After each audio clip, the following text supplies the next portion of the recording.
me fjalori i këtyre politikanëve që bëjnë sot, flasin deklarata përgjithësuese dhe askush nuk hyn edhe të shofi detajet. E qartë. Ndërkohë, Dritan, kalojmë pak edhe tek takimi që Donald Trump pati me presidentin Erdogan.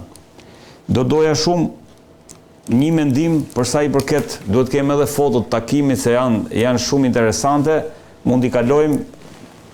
Po ta shikojmë, domethënë, presidenti Erdogan është ndryshe nga të gjithë presidentët e tjerë për sa i përket mënyrës se si qëndron. Këtu kemi, është ajo foto tjetër ku Trump, le të themi, i merr karriken Erdoganit. Regjia duhet ta kemi edhe atë foton aty. Domethënë para këtij momenti është Trumpi që i ka tërhequr karriken që tulesh Erdogani. Gjatë gjithë kohës qëndrimet e veta, Donald Trump është shumë i dashur me presidentin Erdogan, ndërkohë doja dija përveç këtij qëndrimi, sepse deklaroi se ky është njeriu që ka çliruar, le të themi, edhe Sirin, por doja dija si e vlerësove këtë fillimisht si takim, pastaj dalim tek marrëveshja.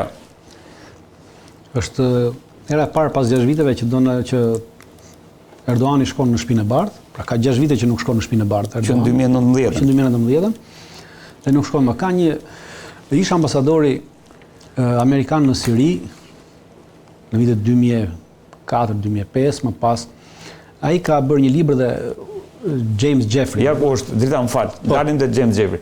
Ja ku është të njëjtën lëvizje ka bërë dhe me Netanyahun për ta sjellë kujdes. Ka bërë një shkrim në vitin 2021-2022, diçka e tillë. Edhe ai shkruan atë shkrim, një shkrim të gjatë, përcakton thotë kur flitej gjithnjë për Sirinë në Shtëpinë e Bardhë, kohë që Donald Trumpi ishte president. Më falni, thotë kur e nisme në kohën kur ishte Obama president, thotë Obama nuk dinte se ç'të bënte me Sirinë. Dhe ja kaloi gjithë atë CENTCOM-it, pra komandës qendrore e cila ndodhet në Katar, dhe na e kaloi edhe neve si ambasadë. Pra neve merreshim me çështjen e Sirisë, dhe ai pranonte çfarë i thoshim. Kurse me Donald Trump, thoshte, gjithë energjinë duhet edhe CENTCOM-i, edhe unë thoshte si person që mbuloja Sirinë atë kohë, por duhet t'i mbushni mendjen Donald Trumpit se pse duhet qëndroni në Siri, sepse Donald Trumpi në çdo gjë që na thrisë na thoshte, më ka thënë Erdogani që duke qenë se edhe ne jemi antar të NATO-s nuk ka nevojë pse trupat tuaja të jenë në Siri, na e lini neve Sirinë dorë. Se është njësoj si t'jeni juve. Këtu jemi në 2016-2020, interesant. Dhe gjatë gjithë kohës, thot ai në këtë shkrimin e tij, Donald Trumpi mbështeste mbi ato që Erdogani i thoshte, pra, dhe neve do të kalonim 70% të kohës, thoshte, të energjisë e harxhonin për t'i mbushur mendjen Donald Trumpit përse neve duhet ishim në Siri, dhe t'i mbushnin mendjen pse nuk qëndronin ato që thoshte Erdogani. Pra gjatë gjithë kohës ai kishte vetëm ato që thoshte, na thoshte dhe na e thoshte haptazi. Erdogani më ka thënë kështu, Erdogani më ka thënë kështu. Pra marrëdhënia e tij me Erdoganin është në këtë nivel. Erdogani ka si duket një fuqi sugjestionuese ndaj tij dhe bindse ndaj tij në këtë aspekt. Dhe është i dyti lider pas Netanyahut që Trump Dakor, po them, pra ju solla në dieni edhe këtë shkrim të atij që thotë imagjin, pra kjo ishte ai na pra Donald Trumpi u thoshte CENTCOM-it dhe ambasadët është që Erdogani më thotë kështu, pse mos ta bëjmë si thotë Erdogani. Erdogani më thotë kështu, pse mos ta bëjmë si Erdogani. Kemi qenë në komunikim edhe në kohën kur unë tha, domethënë mu vodhën zgjedhjet. Kemi qenë gjatë gjithë kohës në komunikim. Po, edhe Erdogani e ka thënë dikur më parë që ka vazhdon të mbajë kontakte me Donald Trumpin. Edhe gjatë kohës që ka qenë pra s'ka qenë president, edhe në atë 4 vjeçar që s'ka qenë president. Për këtu, pra në marrëdhëniet e tyre të ngrohta, që po e shihni këtu nuk ka ndonjë ndryshim ato që kanë qenë, pra nuk është diçka e re ose diçka e veçantë. Ndikimi i Erdoganit ka qenë gjithnjë te Trumpi në këtë aspekt, siç e doja shpjegova. Është personale drita? Është personale me Donald, midis Erdoganit dhe Donald Trumpit, po tashmë është tonë të tjera dhe aktualisht vazhdojmë të jemi po në të njëjtën kërkesë. Pra siç i thoshte atëherë që Siria tjetë nën kontrollin ton, e njëjta gjë është edhe tashti. Duke vënë parasysh këto që marrëveshjet pak a shumë ato nuk mund të them marrëveshje, po deri diku diçka që u morrësh parimisht për të bërë. Pra Erdogani po kërkon totalisht që forcat kurde, pra FSD-ja që është atje, ti bashkangjitet ushtrisë kurde, pra dhe ushtrisë irakene, dhe të jetë totalisht nën kontrollin e Ahmed Shah. Forcat kurde që janë SFD-ja nën kontrollin e amerikanëve, po. Dhe amerikanë, pra Donald Trump i ka premtuar që okay, deri në fund këtij viti do ta bëjmë të mundur. Pra kjo do të thotë që gjithë ky territori që kontrollohet nga Kurd të kalojë nesër në kontrollin e turqëve, sepse ushtria siriane e sotme është e gjitha në kontrollin e Turqisë. Po. Dhe kjo do ishte fitore historike. Pra vimte ajo që sa për përmenda që thoshte gjini që na e lini neve Sirinë se merremi neve ju s'keni pse jeni, vëndi aty prezent.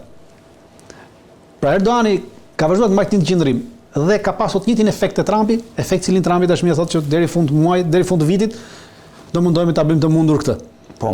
Pra ti detyroi kurdët që të pranojnë udhëheqësinë e re siriane, të futen në ushtrinë e tyre dhe gjithçka të kalojnë në kontrollin e turqëve.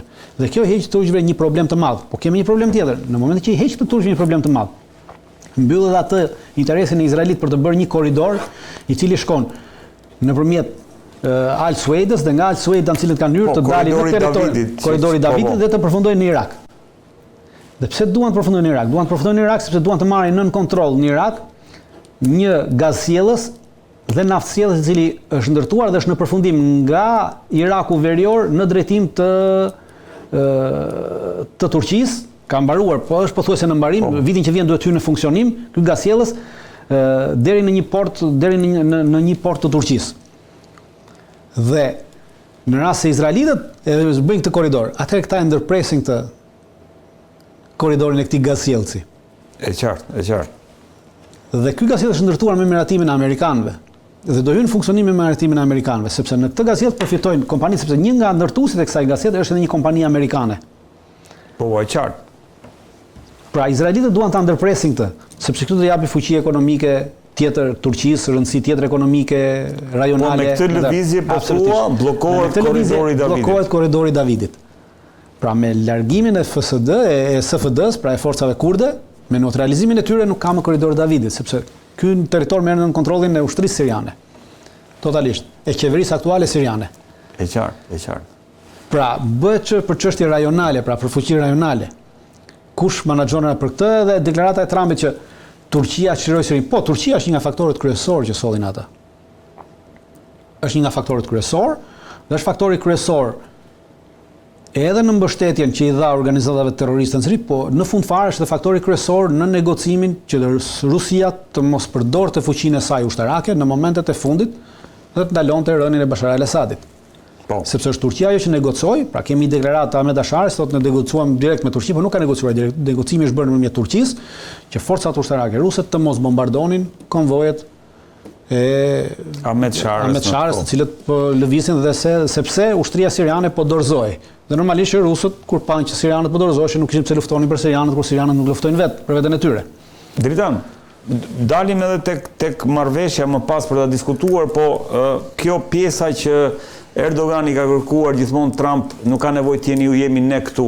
A e vendos kjo Turqinë në pozitat e le të themi e mbikëqyrësit edhe të interesave amerikane në atë rajon? Jo, interesi amerikan në rajon ka qenë gjithnjë çështja e gazit. Dhe gazit dhe naftës që ndodhet në territoret e kontrolluara nga kurdët. Por aktualisht janë. Aktualisht janë. Me marrjen e kësaj territori nën kontrollin e qeverisë siriane, këto i kalojnë qeverisë siriane. Dhe qeveria siriane tashmë ka bërë një marrëveshje me Katarin, Jordanin, Egjiptin për kalimin e një gazsjellësi nëpër këto territore. Po. Ndërtimin e një gazsjellësi dhe ky gazsjellës të bashkohet me gazsjellësin që po ndërtohet nga territori që vjen nga Iraku, që po mbaron nga Iraku në drejtim Turqisë. Dhe sërish të dalit të lidhet me këtë. Dhe ndërtimi i këtij gazsjellësi nëpër këto territore do të sillte që ky gaz që është dhe kjo naftë të menaxhohej nga qeveria siriane e cila ka nevojë ta menaxhojë këtë për të marrë të ardhurat, sepse të ardhurat e tjera nuk ka kush t'i japi, pra mund të ardh, dhe sërish të kalojnë në menaxhimin e këtyre firmave amerikane. Pra, amerikanët nesër do vazhdojnë të marrin këto të mira materiale, po pa harxhuar nga vetja. Sot amerikanët po harxhojnë sepse kanë trupa, duhet mbajnë trupa, janë shpenzime ushtarake. Nesër këto shpenzime ushtarake nuk i kanë më dhe kalojnë këto territor. Pra, është thjesht çështje interesi ekonomik, cilën ti ja lë dikujt tjetër në menaxhim dhe ti merr pjesën që takon edhe pikë mbaroj. Pra, është thjesht një logjikë ekonomike që Trumpi po ndjek në këtë aspekt për profitime. Ndërkohë kjo shpjegon edhe pse Ahmed Shara takoi Rubion, edhe pse është gjatë gjithë kohës në një linjë. Absolutisht, sepse edhe ky gazsjellës që do ndërtohet nga Katari, janë firma amerikane dhe arabë të cilat do ta ndërtojnë këtë gazsjellës. Prandaj izraelitët po e kundërshtojnë në maksimum këtë gjë dhe izraelitët po duan që forcat kurde që janë këtu të mos dorëzohen, sepse në rast se do mbahen, në rast se këto qëndrojnë, atëherë ky gasjellës nuk ndërtohet.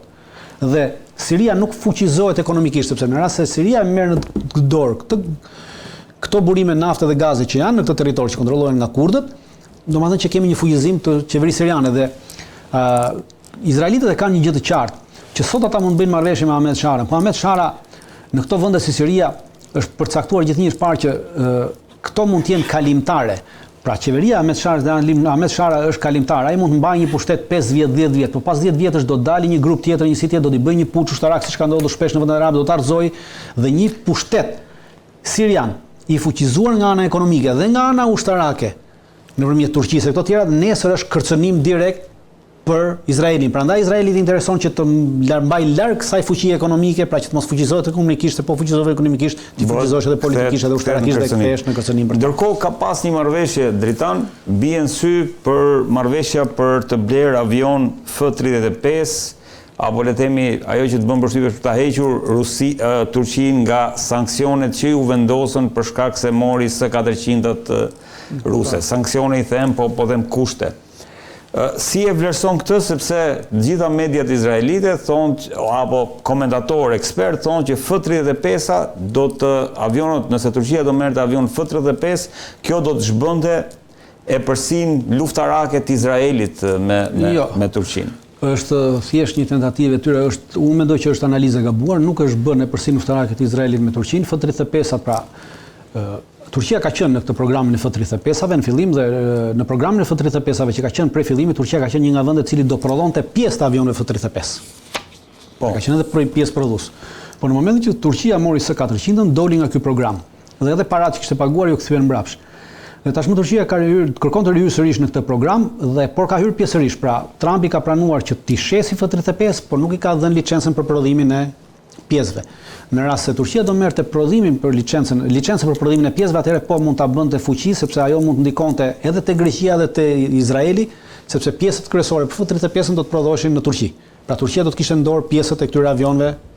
Dakor, por vetëm marrja e këtyre avionëve nuk e bën të ndryshojë balancën, për arsye se aktualisht hyrja ka një listë gjatë pritje për marrjen e këtyre avionëve dhe në momentin që Turqisi bie të marrë këta avion, i bie diku nga viti 2040. Deri në vitin 2040 ka ndryshuar edhe balancat politike dhe balancat ekonomike edhe teknologjia ushtarake dhe avionët F-35 nuk do të kenë ndonjë aftësi të madhe dhe diçka të madhe për ndryshuar balancat.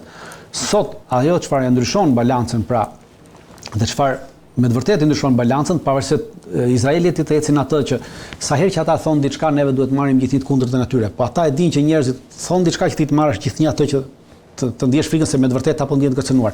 Ata nuk kanë asnjë lloj kërcënimi, pra kur ata thonë që shiko, po mori F-35-ën na prish balancën, jo. Po mbajti S-400-ën i prish balancën. Po mbajti S-400-ën ruse i prish balancën. Po absolutisht, sepse S-400-a sepse shiko balancën ajrore nuk ta prish një avion, 10 avion, 20 avion. Ta prish mbrojtja kundërajrore. Pra në rast se Izraeli sot Izraeli ka F-35, ka F-15 do marrë 50 F-15 të tjerë të modernizuar dhe kjo e rrit. Ti sa do lloj, ti edhe po ti ngresh ta 200 avion dhe ti çosh drejt Turqisë. Turqia edhe po ti ketë F-35 të ngriti, okay. Do të ketë një përballje ajrore me ta. Nuk është do të dëshim. Ajo çfarë ty ata prish balancën, është mbrojtja kundërajrore. S-400 F-35-ën e detekton. E kap dhe mëron dhe për këtë arsye turqit nuk e kanë vënë asnjëherë në funksionim S-400-ën. Dhe sot ka një marrëveshje, janë bisedime që 3 javë midis Amerikës, Turqisë dhe Rusisë, që Turqia të marrë F-35-at. Turqia duhet t'ia rishesi S-400-ën Turqisë. Rusisë. Po, Rusisë. Pra Turqia duhet t'ia rishesi të Rusisë. Rusia ka kërkuar që t'ia riblej S-400-ën, sepse është i papërdorur. Dhe këtë S-400-ën do ja shesi Indis. Ja ka kërkuar India. Këto që do i marrë Turqisë, Rusia do ja shesi Indis. Dhe luftën me Pakistanin që dhe Turqia ka kërkuar që okay, unë e shes S-400-ën, pra edhe Trumpi kanë që hiqeni S-400-ën, do ja jap Rusisë po me kush që e para njëra kërkesë është F-35-a, e cila është bërë publike, kurse kërkesa tjetër e cila nuk është bërë publike është të marrë sistemin Patriot. Dhe sistemi Patriot kërkon të marrë diku të rreth 6 deri 8 sisteme, pra diku mbi 12 ose 16 bateri. Dhe për këtë arsye janë alarmuar grekët, por për këtë arsye janë alarmuar edhe edhe izraelitët, sepse marrja e sistemit Patriot dhe vendosja e sistemit Patriot në gjithë pjesën e kufirit të Turqisë, që është përballë detit e Gje, pra që mbulon Greqinë edhe sulmi nga mund vi nga Izraeli, kjo shkakton probleme Izraelit, sepse nesër Izraeli nuk mund të ndërmarrë asnjë lloj sulmi, asnjë lloj gjëje, asnjë lloj veprimtarie ushtarake në afërsitë të territorit turk, sepse për çfarëdo gjë do të bënte me një sistem amerikan Patriot dhe çfarëdo lloj goditje për të bërë ndaj këtij sistemi do të dëmtonte edhe personel amerikan, sepse për disa vite ky sistem duhet të menaxhohet nga amerikanët derisa turqit të prodhojnë njerëzit e tyre, pra duhet diku të rreth të paktën një 5 vjeçar e ke detyruar të mbash instruktor dhe njerëz ta menaxhojnë atë. Dhe kjo i heq nesër totalisht mundësinë Izraelit për të operuar në afërsi të territorit turk ose për të operuar edhe brenda territorit turk në rast se duan. Pra vendosja e këtyre sistemeve Patriot, sepse këto sisteme Patriot nesër Turqia mund t'i zhvendosi edhe në Siri ku ka forcat e saj, pra bën një marrëveshje me qeverinë e re siriane për të vendosur ta zëm në Idlib forca turke ose për të marrë një bazë ushtarake turke siç ka dashur të marrë, Palmirën, dhe atje thot do vendos një sistem Patriot për të ruajtur forcat e mia. Dhe këtë sistem Patriot nuk e sulmon dot më Izraeli, sepse është një sistem amerikan, pra nuk mund të sulmoj një armatim amerikan. Pra ky është problemi që ngrihet. Pra nuk është F-35, është mbrojtja kundërajrore problemi dhe jo avioni. Se 10-15 avion, 20 avion që do të marrë Turqia nuk ndryshojnë asnjë balancë. Po me Greqinë, dritan se më bëri përshtypje, Greqia dhe Izraeli janë më të shqetësuar. Janë më të shqetësuar se edhe Greqia, sepse edhe Greqia nesër ky sistemi Patriot ka një problem. Në Greqi sot ka sistem Patriot, por ky sistemi Patriot që ka Greqia menaxhohet dhe kontrollohet totalisht nga Shtetet Bashkuara të Amerikës sepse është në bazat amerikane për ruajtjen e bazave amerikane. Pra nuk është sistem që ka. Nuk është i Greqisë. Kurse Turqia do marrë një sistem të sajnë komplet totalisht, pra e menaxhon ajo vetë. Dhe komplet deti e Gje nesër është nën kontrollin totalisht, pra çdo lloj fluturimi, çdo lloj veprimtarie ushtarake nesër e forcave greke në këtë territor është nën menaxhimin, nën monitorimin dhe nën mbulimin totalisht të këtij sistemi kundërajror të menaxhuar nga Turqia. E qartë, pra dritan. Po ndërkohë Turqia po merr dhe Eurofighter, 40 Eurofighter po merr, domethënë po sa vjen edhe fuqizohet. Turqia e ka bërë marrëveshjen për Eurofighter, nuk është se e ka bërë sot, e ka bërë me kohë. Problemi i Eurofighter është se a do të prodhohen këta avion që Turqia t'i marrë, për arsye se ka ndalur prodhimi i këtyre Eurofighterëve sepse ka një mosmarrëveshje midis vendeve që prodhojnë atë pra. Ka një mosmarrëveshje midis Francës, Spanjës, Gjermanisë dhe Italisë. Për çështje të licencës, për çështje të posedimit licencës edhe të disa pajisjeve tjera. Dhe kjo ka ndalur dhe ka rrezik që ky Eurofighteri të mos mund të shkojë drejt prodhimit dhe Turqia të mos mundi marrë dot këta Eurofighter. Pra ashtu siç ka pra nuk e para nuk i merr dot fare për punë 5 viteve si ka llogaritur, sepse nuk prodhohen dot 40 për 5 vite, por mund mos edhe t'i marrë fare sepse ka ndalur për momentin e prodhimit dhe nuk palët nuk po bien dakord pra.